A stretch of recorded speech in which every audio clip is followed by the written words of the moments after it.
The slave who became a queen and took revenge on an empire. History is filled with stories of power and revenge, but few are as extraordinary as the tale of a slave who rose to become a queen and brought an entire empire to its knees. This is the story of Razia Sultana. No Cleopatra? Not quite.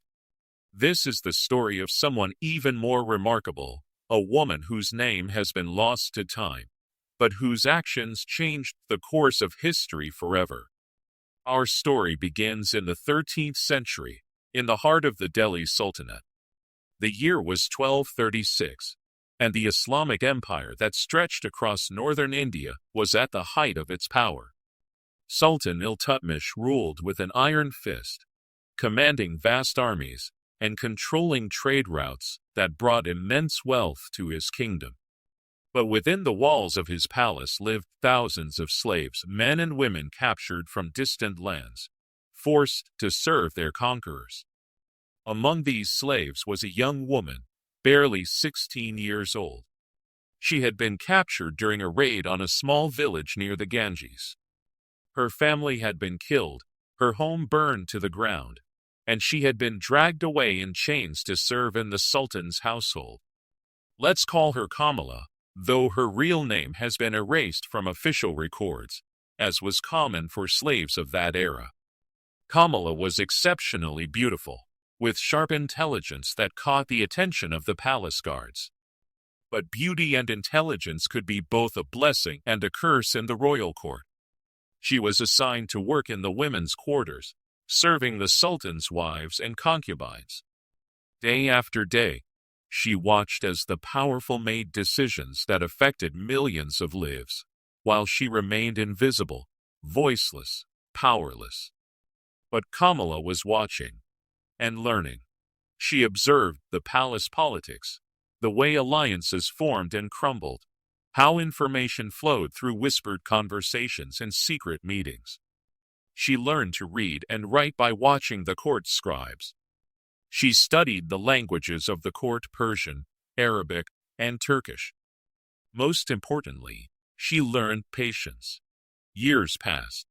Sultan Iltutmish died in 1236, and his daughter Razia became the first female sultan of Delhi. But Razia's reign was turbulent, filled with rebellions and court conspiracies. During this chaos, Kamala had slowly gained the trust of several palace officials. She had become indispensable not just as a servant, but as someone who could navigate the complex web of palace intrigue. When Razia was overthrown and killed in 1240, the throne passed to various weak rulers.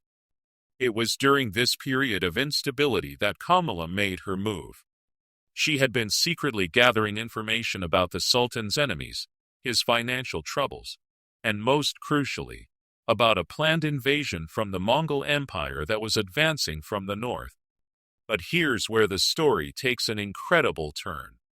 Instead of warning the Sultan about the approaching danger, Kamala made a decision that would change everything.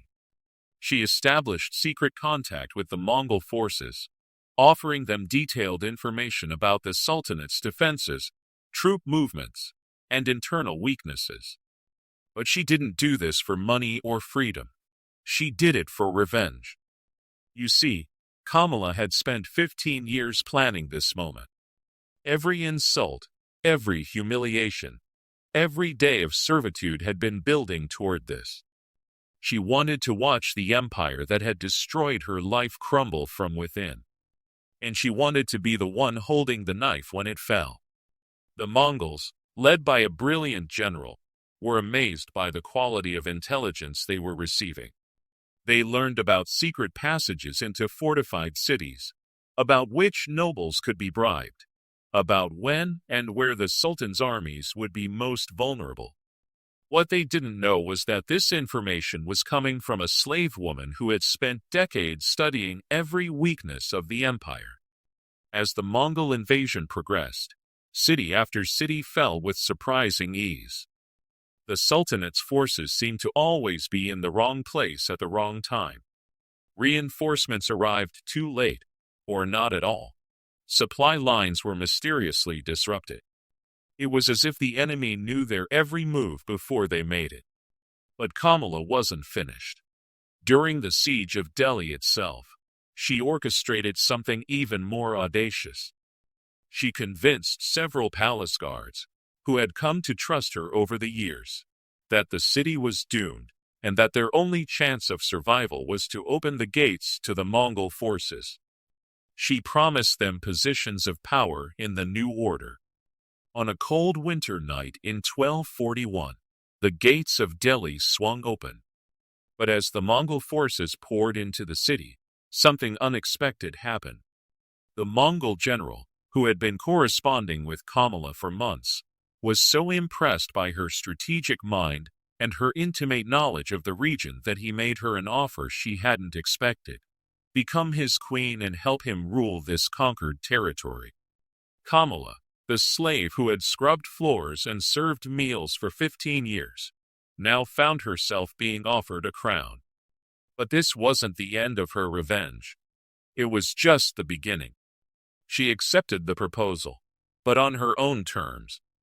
As queen, Kamala implemented a series of reforms that completely transformed the social order. She freed all slaves and gave them positions in the new government. She established laws that protected the poor and punished those who had previously held absolute power. Former nobles who had treated their servants cruelly found themselves serving in the very kitchens where they had once been masters. But perhaps her most brilliant revenge was cultural. She ordered that the stories of the Sultanate's glory be rewritten, with emphasis on the suffering it had caused to common people. She established schools where former slaves could learn to read and write. She commissioned artists to create works that celebrated resistance against oppression. The empire that had once seemed invincible was not just conquered, it was completely transformed. The social hierarchy that had existed for centuries was turned upside down. And at the center of it all was a woman who had started as a powerless slave and had engineered one of the most complete reversals of fortune in medieval history. Kamala ruled for 12 years, during which time she established trade relationships with distant kingdoms and created a more equitable society than had ever existed in that region. When she died in 1253, she was mourned by thousands of people whose lives she had transformed. But here's the most remarkable part of this story. Most official histories don't record her name or her role in these events. The chronicles written by court historians attribute the fall of the Sultanate to military superiority and political instability. They couldn't conceive that a slave woman could have orchestrated such a complete transformation of their world. This is the power of the invisible. Those who are underestimated, overlooked, and dismissed often have the clearest view of a system's weaknesses. Kamala's story reminds us that the most powerful revenge isn't always immediate or violent. Sometimes, it's patient, strategic, and transforms not just individual lives, but entire civilizations. The slave who became a queen didn't just seek personal vengeance. She rewrote the rules of power itself.